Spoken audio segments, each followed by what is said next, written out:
새해 복 많이 받으세요. 코리아 선교방송 가족 여러분, 안녕하십니까. 벌써 1월 중순입니다. 하나님의 말씀 한 군데 보겠습니다.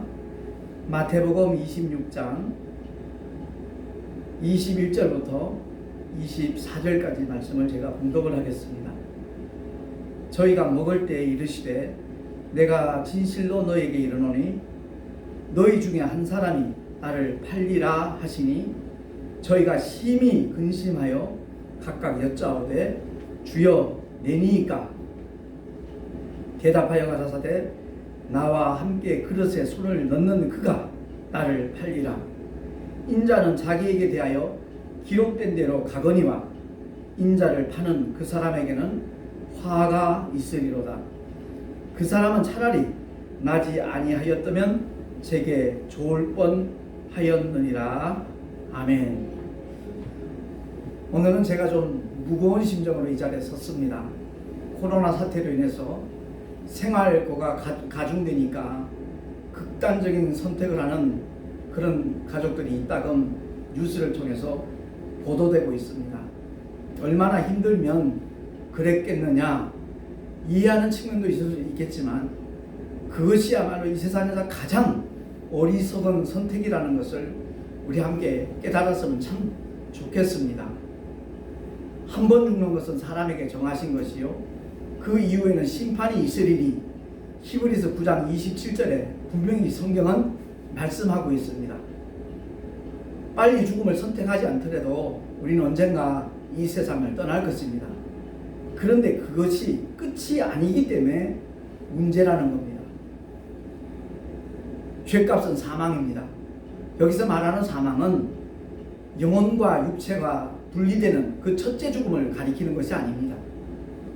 영혼이 꺼지지 않는 지옥에서 고통받고 형벌받는 그 죽음을 가리키는 겁니다. 그래서 하나님의 아들이 2000년 전 이 땅에 오셔서 십자가 위에서 우리를 대신하여 형벌을 받으셨습니다. 피 흘려 죽어 주심으로 말미암아 아담의 원죄를 포함하여 인류의 모든 죄를 십자가의 물과 피로 다 사하셨습니다. 그리하여 사망 권세를 깨뜨리시고 부활의 첫 열매 되신 예수 그리스도께서는 누구든지 예수의 이름을 믿기만 하면 죄사함은 물론이고 하나님의 자녀가 되는 권세까지 보장을 해 주셨습니다. 그래서 예수 믿으라고 권하는 겁니다. 제가 올해 벌써 69세가 되었습니다. 그런데도 1월 6일부터 택시 전도를 다시 재개한 이유는 다른 것 아닙니다. 우리 송내 열방교회에 많은 분들이 왔으면 좋겠다. 그런 취지가 아닙니다. 김정우 목사 이름 석자를 알리기 위함도 결코 아닙니다. 정말로 하나님께서 맡겨주신 사명, 누구든지 예수를 믿기만 하면 구원받을 수 있는 가장 축복된 생명의 길이 있기에 그 사실을 공유하기 위해서 택시 손님들에게 알려주기 위해서 택시 전도를 7년 전에 시작을 했고 어깨 수술로 인하여 석 달간 쉬다가 1월 6일부터 다시 재개를 한 것입니다. 택시 전도가 얼마나 힘들다는 것은 여러분의 상상에 맡기겠습니다. 요즘 코로나 사태 때문에 모든 법인 택시 기사들이 힘들어하고 있습니다. 하루차를 하시는 분들은 거의 18만 원 이상의 산학금을 한 달에 25번 넣어야만 월급이 고작 160만 원입니다. 그런데 매일 산학금을 채우지 못하는 사태가 계속되고 있습니다. 모자라는 금액만큼 160만 원에서 공제를 받습니다. 그래서 120만 원 안팎의 월급을 받는 기사들이 부지기수입니다. 그런 악조건 속에도 제가 택시 전도를 다시 시작한 것은 정말 마지막 때가 가까웠기 때문이고 하나님의 놀라운 사랑 은혜를 받기만 하면 그 누구라도 죄사함 받고 구원을 받을 수 있는 가장 좋은 축복의 소식이 있기 때문에 그렇습니다. 요즘은 택시 안에서 많은 대화를 나누지 못합니다. 그래서 목적지에 도착을 하면 고맙다는 인사를 드림과 동시에 제 명함을 하나 건네드립니다.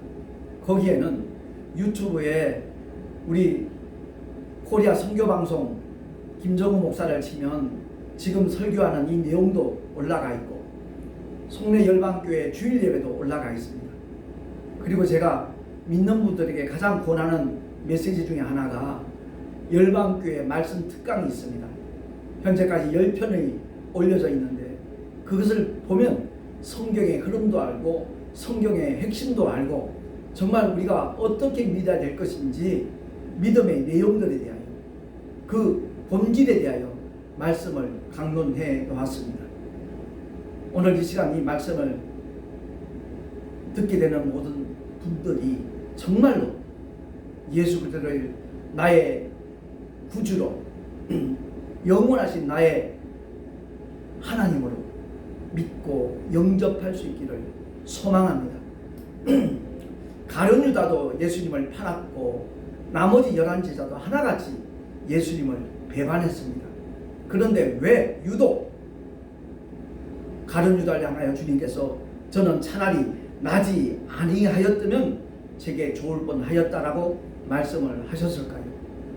다른 11제자는 예수님이 부활하시고 난 다음에 그들은 하나같이 회개하였습니다. 3번씩이나 예수님을 부인했던 수제자 베드로도 닭울음 소리에 바깥에 나가서 땅을 치며 통곡하고 회개했습니다. 그리고 오순절 마가다락방 성령 하나님이 임하시고 난 다음에 그는 십자가에 거꾸로 매달려 죽기까지 순교한 축복의 주인공이 되었습니다.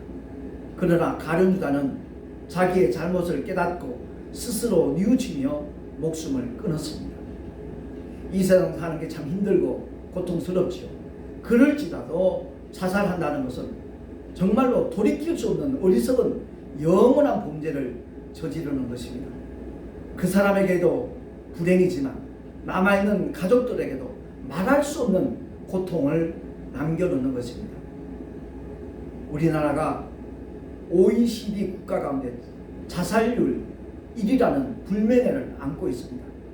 그 자체가 부끄러운 것이기도 하지만 무엇보다도 정말 하나님의 경고의 말씀에 귀를 기울이지 않는 자들은 영원히 꺼지지 않는 지옥불에서 영원토록 고통을 받게 될 것이기 때문에 그렇습니다. 그래서 누구든지 회개할 수 있는 기회를 함께 가지기 원해서 누구나 다 함께 그 아름다운 천국에 들어가기를 열망하는 마음으로 제가 택시 전도를 다시 재개를 한 것입니다. 회전 근개 수술로 인해서 어깨가 완전해지지 않았음에도 불구하고 택시를 다시 시작한 이유가 거기에 있는 겁니다. 그렇습니다. 우리 교회 나오지 않아도 괜찮습니다. 가까운 교회에 정말 하나님의 생명의 말씀이 증거되는 교회라면 어디든 괜찮습니다. 큰 교회, 작은 교회, 그것이 중요한 것이 아닙니다. 혹 여러분 가운데 가족이나 친한 친구나 친지들 중에 정말 교회를 열심히 다니는 믿음의 사람이 있다면 동행하십시오.